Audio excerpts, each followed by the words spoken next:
about Gladiator. Kind of humanizes the big man. And his big funky hawk. That is one awesome mohawk, by the way. Epic mohawk. You find me a better mohawk than Gladiator's? It's not gonna happen. But I don't know. I'll do something. I'll sing you another song. So that will effectively eliminate anybody for looking for a better mohawk, because nobody wants what happened at the beginning of this to happen again. I promise you that. Alright. So, but yeah, so the War of Kings issue, the Blastar stuff at the end was cool, King Blastar. But not as good as the first story, the Gladiator story. But all in all, I mean, just the War of the Kings side titles have been so good, and pretty much have given the main title something to build off of, because the main title is doing nothing. It's slow, it's boring, there's no big reveals. Sure, now I can say it, I think Lilandra's dead, and that was honestly the biggest thing that's happened so far. If you can name something bigger that's happened, then yeah, I mean, what? Nothing. I mean, so what's the point? This last issue better be just epic, because otherwise there was no point to this whole series, except for to provide us awesome one-shots and side issues. Alright, next up we got Ms. Marvel 41. Things are getting freaky. We got glowing energy people. We got little babies in canisters. We've got Moonstone posing as Ms. Marvel, protecting babies in canisters. Brian Reed, let me just tell you, man, you have made this Ms. Marvel title continuously enjoyable, and for that, sir, I thank you. Good stuff, good writing. The art's not bad at all. Not bad, very good. Yeah, that's it. Next, we got X-Men Forever, number 3. Claremont continues his epic rerun of his epic run with Jim Lee that wasn't so epic. Well, 3 issues does not make epicness, but does make an amazing childhood. That's true.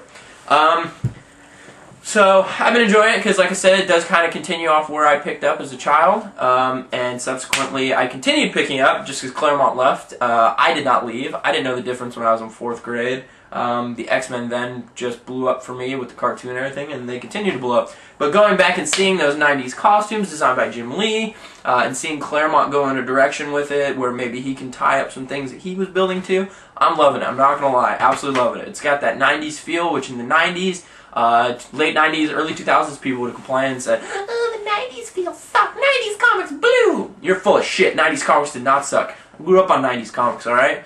So, a bad mouth in the 90s comics is a broken heart for Burpee. You don't want this face, do you? I mean, you don't want this face, we all know that, but you don't want the cry face to come out. Next up, man, I'm going really fast here, aren't I? I'm like, it's like running in the car in Dumb and Dumber. I'm running so fast. Next up, we have Viking number 2. Anybody notice there's been a couple not main 2 titles? That's pretty awesome, right? Come on, come on. I'm trying here. I'm trying. Viking was awesome. I want to go out and go on a limb and say that. It was very cool. I don't really have to go on a limb. I don't like to go on a limb. It's a pretty sturdy tree you could go on and say this was good. Ivan Brandon and Nick Klein. Good stuff. Awesome stuff. I really enjoyed it. The only thing is, since I didn't pick up the first issue, I was a little lost. I did not know what was going on. And my store sold out of the first one like that. So I got on board and got lucky enough to get a second one. So I'm going to have to hunt down the first one and then maybe come back and re-review 2 as well as 1, because it was really cool, but some of the dynamic of what was going on just lost on me. But the art is really, really cool. I really enjoyed it. Let's get you some cool stuff here. Just look how that grid work is laid out there in that page. Really cool stuff. Dig it. Dig it. This goes in the I dig it pile. I don't know when we started an I dig it pile, but had there been one, Viking would be in it. Okay, okay. Okay, okay. Alright, next up. We got Green Lantern number 43. Look at that sick, nasty cover. Bruce Wayne, the Black Hand, just like, what is he? Here's my question. I do indeed love this cover, but why is he squatting on a thing? Is he taking a dump behind that? It almost looks like a sexy reach around. He even brought flowers. Hi, Bruce. I brought you flowers. 6 a dime with the tombstone. Anyway. Doug Mahnke came into this, and blew it out of the water as the new artist for this issue. It's the prologue, and it's just fantastic. There's some pages I want to show you at the end, but I can't, because, you know, I don't want to spoil anything. Not that I honestly feel like it's a spoiler, but, I don't know, it doesn't seem right. But if you get to the end and you get to the part with the Black Hand and yeah, okay, I don't even know how I can get around not telling you. I'm just not going to tell you. But the end of this title, there's an action that goes like this. Yeah, and it's just a shot of Black Hand doing this. That next page, if you've read this, open up a book, check that out. He's doing this with a little gold rod. You get to the next page, that's crazy. All those little rain driplets of wonderful liquid that we won't tell you what it is, that was pretty fucking cool. I'm not gonna lie. Doug Mahnke blew that art out the water. And Jeff Johns, as usual, delivers on Green Lantern, okay? This next week coming up, we will be covering Blackest Night number 1. Très excited. Gonna try to see if I can't get my black ring. Black Lantern ring. They're supposed to be giving them out. My store will probably be trying to sell them to us. Good job, guys. You're in it for a buck. I do love Boscos, though. I love it. Boscos! Back when they had the sword guy, they were way cooler. Now they got the crazy little face guy. Doesn't make any sense to you unless you know what Boscos is. So I apologize. Anyway, next up, we got Dark X-Men. The Utopia stuff, again. Number 1. Cool cover, except for all these people here look like they either got anorexia or bulimia. Nobody here looks healthy. Nobody. Look at the White Queen. What the hell? And her back is broken, I think. She's even got to support it with her arm. See that? Yeah, I don't know. Pretty creepy. Wolverine looks sick, or Decken.